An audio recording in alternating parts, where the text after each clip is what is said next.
Hey everybody, it's Party Elite, and today we're going to discuss something that has been on the back of my mind for a couple of weeks before it was catapulted to the front of my mind by a recent announcement. Many of you will already know what I'm talking about, but for those of you that don't, here's a quick crash course. Phoenix Point was a crowd-funded game being developed for PC by Snapshot Games. The lead designer is XCOM creator Julian Gollop, and since I first came across the game, I had very high hopes for it. It was introducing new systems and updating old ones to bring a breath of fresh air to this XCOM-like subgenre. I had such high hopes, in fact, that I decided to back the game with my own money. Not just because I wanted access to backer builds to showcase on the channel, but also because I wanted to support the development process. Recently, it was announced that this game, for which backers were promised Steam and GOG keys at launch, is now going to be a timed exclusive on the Epic Games Store. This isn't like Metro Exodus and the Epic Store exclusivity deal they struck, where they at least honored Steam pre-orders and weren't crowdfunded. This is much, much worse. Now, let's quickly get one thing clear. I hate monopolies. They're bad for the market, they're terrible for the consumer, and when it's a distribution monopoly, they're also bad for the other end of the transaction, publishers and developers in this case. Yes, Steam, as much as I like it, is bad by virtue of more or less having a monopoly on the PC game distribution market. Their power as a monopoly means they can set the rules for both ends of the transaction. At any moment, consumers and suppliers both can suffer. Healthy competition is good for the market. Ultimately, it's good for the consumer. Healthy competition means competition over price, services, and quality. Exclusivity deals allow for none of that. From release until a whole year after release, Phoenix Point will only be available on the Epic Games Store. Not only does this mean you have to download and install another third-party software and accept its terms and conditions and allow it to advertise Epic products to you day in and day out, but it also means yet another company will be snooping on your data and sharing it with God knows who.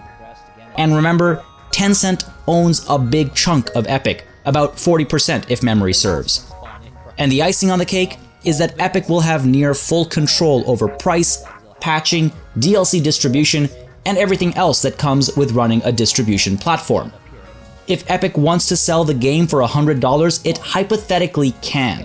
There won't be any other distributor coming in under that number for at least a year to create a price competition, which again is good for the consumer.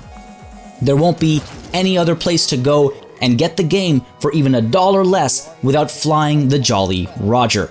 And the same goes for all the DLC that'll be releasing in the first year. What Epic is doing is not healthy competition.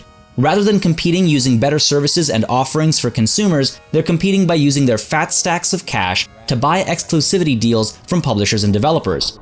They're forcing us, as the consumers, to adopt their platform if we want access to games that we should be able to get just as well elsewhere. And the weirdest thing is, we don't need the Epic launcher to play the game, just the Epic Games Store to buy it. They just want their cut from this deal and are probably happy to swallow the cost of backer refunds for it.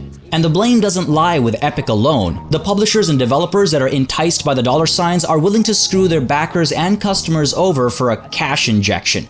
In this case specifically, Snapshot Games apparently approached Epic, not the other way around.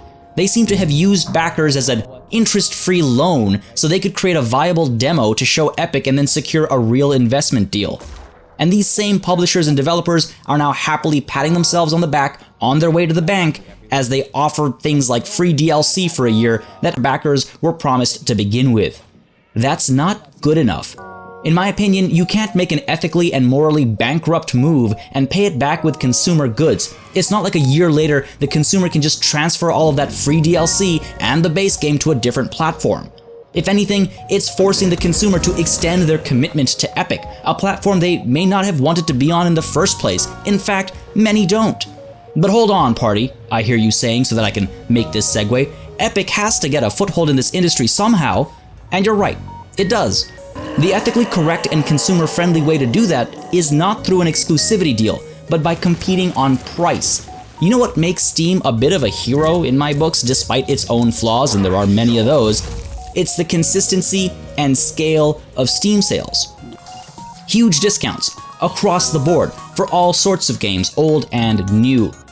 If Phoenix Point released on Steam and the Epic Games Store on the same day, and one of the platforms offered a saving of, say, $10 to $20, you bet that I and countless others would hop on that platform because we're looking for a better deal. But Epic doesn't seem to want to spend money on drawing in consumers. It wants to spend money to draw in publishers and developers so it can overcharge consumers and make their money back. Epic isn't operating with a real risk here. They're just spending money to make money. Snapshot Games, as I mentioned earlier, is allowing backers to request refunds as well. It's telling us to our faces that our money wasn't and isn't good enough, and that Epic's money was so good and the revenue split on offer was so good that they don't even need ours anymore. But even here, backers are getting screwed. They're managing refunds through some random third party with a passable rating on the internet, as if that means anything. Sure, it's like a 9.2, but it's my personal info, it's my credit card info. 9.2 is not good enough yet again.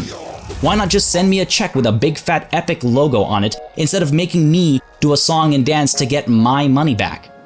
And the AMA hosted on Reddit was quite telling. The developers don't know how things are going to work in China, where the Epic launcher is apparently blocked.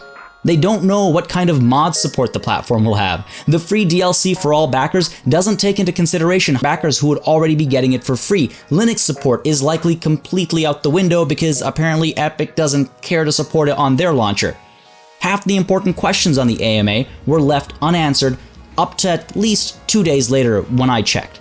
Hell, how do we even know if they're going to keep this promise? Is the game actually going to be available on Steam and GOG after a year? Honestly, I'm getting serious Darth Vader vibes here. They've altered the deal, and I'm just sitting here praying they don't alter it further.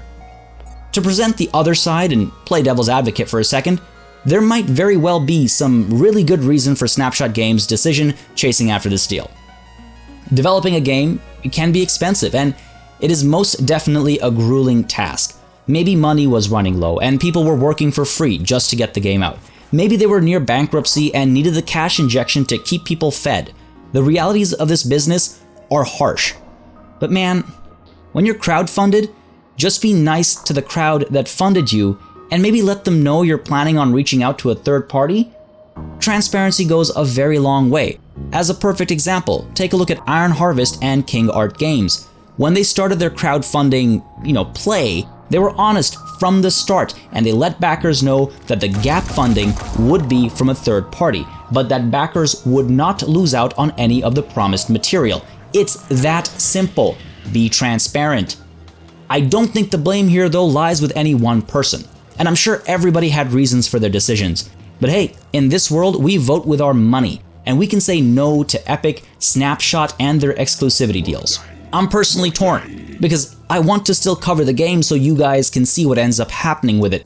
And it still seems like it'll be a good game, honestly. The mechanics are interesting, visually it's interesting, but at the same time, I don't feel right backing or spending money on it anymore.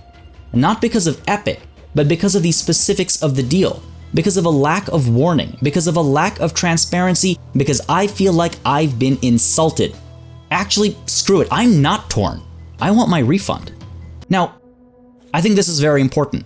Backers, if you're upset, remember to file for a refund or dispute the charges on your credit card. And even if you're not personally upset, please help spread the word. Offering a refund like this takes advantage of the fact that not everybody keeps their finger on the pulse and might miss the opportunity to not get screwed. It is super skeezy.